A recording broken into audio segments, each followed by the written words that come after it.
Hello everybody, Joel Tadman here from Golf Monthly. I hope you're well and welcome to this video, which I think you'll agree is an exciting one. It's a head-to-head battle between two of arguably the most exciting drivers on the market in 2019. By the end of this video, hopefully you'll have an idea as to the type of performance offered by the new PXG 0811X Gen2 driver up against the new Titleist TS3 driver. So make sure you watch to the end to see which one wins.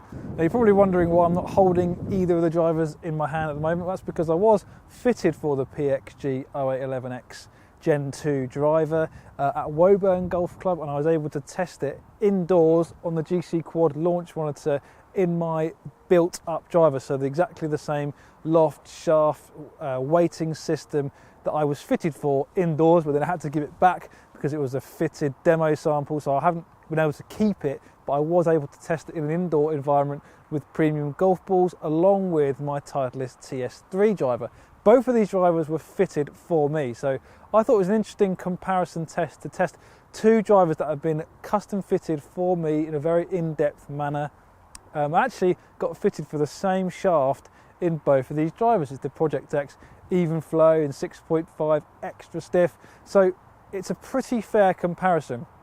All I would say is that the lofts of my fitted spec with each driver aren't exactly the same. In the PXG 0811X Gen2 driver, I've got 9 degrees of loft, and the shaft I'm using is 45 inches long. All the weights are as I was fitted for, so the heavier weights in the front of the head to lower spin.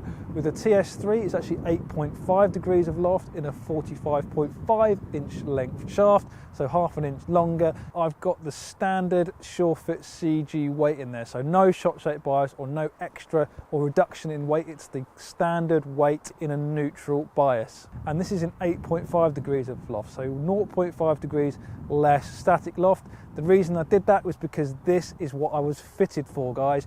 Custom fitting is really important. There's no reason for me to be changing the settings of these drivers in this head-to-head battle, because it was proven in the fitting that these were the best settings for me. I've actually been custom fitted twice for the Titleist TS3 driver. Got refitted because I wasn't quite happy with the original spec, and I've ended up in this one. So hopefully you agree these are my maximum performance settings up against each other, like I said, on the GC Quad launch monitors. So before we take a look at the performance, first thing to talk about is really the looks of the drivers.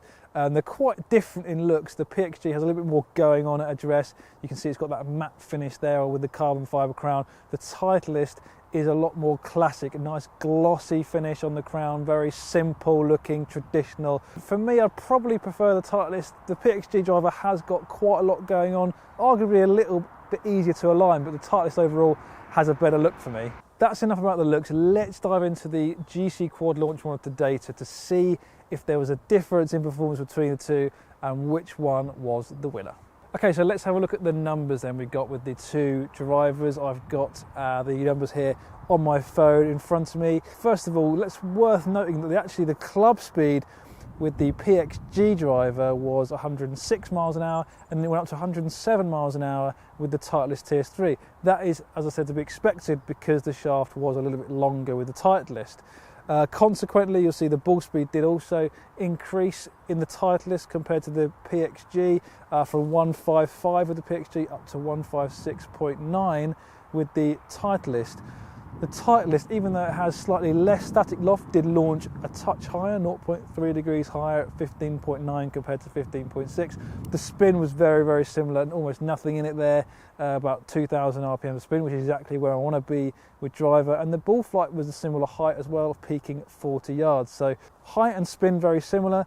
As a result of the extra club speed and ball speed, the Titleist TS3 did fly 5 yards longer at 281 compared to 276 with the PXG Gen2, which resulted in a total distance increase of 6 yards longer for the Titleist at 307 and 301 with the PXG.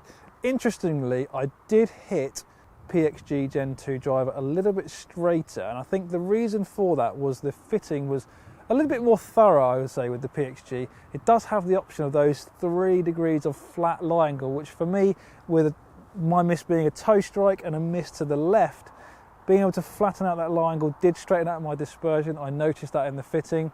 Obviously, you can change the shot shape bias with the Titleist as well, but I didn't see the need for that. It's interesting, you know, your swings differ from day to day. If I was fitted for the Titleist driver on a different day, maybe I've had some fade bias built in. It all depends on how you're swinging it on the day, which is a difficult one to get your head around, I know. But the PXG was a little bit straighter for me. But with the Titleist going a bit further, you would expect the dispersion to be a little bit wider just because it's travelling a little bit further. It's got more to travel, so it's naturally perhaps going to widen the dispersion a little bit. What's interesting for me was that the smash factor was the same with both drivers. The conversion of clubhead speed to ball speed was the same, so average of 1.46 with both drivers. So you could argue the PXG Gen2 driver spec differently could actually get a similar amount of performance as the Titleist. There's no question that the PXG driver has improved on what came before, the Gen 1 driver, definitely getting more ball speed. You've seen that with my fitting video, that the Gen 2 driver is an increase in performance compared to the Gen 1 driver. There are gains to be had there. But in this head-to-head test, the Titleist does edge it. How much of it was down to the way they were spec'd in my custom fitted specs, sorry about the wind, definitely has a big part to play. If I had to choose between the two, it's a difficult one because the PXG Gen 2 driver does feel a little bit more solid, whereas the Titleist one feels a little bit hotter, but I do prefer the sound of the PXG. It's a little bit more muted with that carbon fibre crown. It's a lot kind of softer sound, if you like, more of a thud.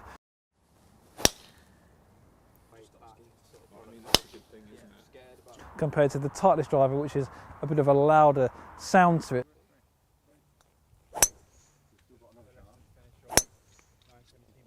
So there's pros and cons for each. Obviously, I'd encourage you to try both of them. They're both very good drivers and spec'd similarly. I'd imagine the performance to be very competitive between the two. If I had to absolutely pick one over the other, it probably would just about be the Titleist. I felt like it gave me the extra club and ball speed without accuracy reducing an awful lot. Yes, the PXG driver was more accurate, but I wouldn't say the Titleist driver was spraying it all over the place. It was still pretty straight overall, and it did give me a little bit more carry and total distance. So the Titleist does just edge it, but the PXG was a big step up for this year. Definitely worth considering, especially when you think about the prices they come in at. The Titleist is actually only slightly underneath the PXG at £499 compared to £550 for the PXG Gen 2 driver. So not much in it there between prices as well. And don't forget, PXG custom fitting experience really is next level. They go into an awful lot of detail to dive into your launch conditions. The shaft matrix they have at their disposal is incredibly varied. They've got a whole host of options to really fine tune the spec that's right for your game. So make sure you try both of them out, see which one works for you. Who knows, maybe the PXG will outperform the Titleist for you. For me, it was a slightly different story, but hopefully that's given you a really in-depth summary of which of the two drivers has the better overall performance. There really wasn't much in it. I'd love to hear from you. Comment on the video. Which would you pick based on looks? What do you look for in a driver? Is it the looks? Is it the feel? Is it the distance? Is it the accuracy? We'd love to hear from you. Based on the numbers I got, would you still pick the PXG for the accuracy or the feel and sound? Would love to hear from you. But that's it for now. From West Hill Golf Club, it's goodbye.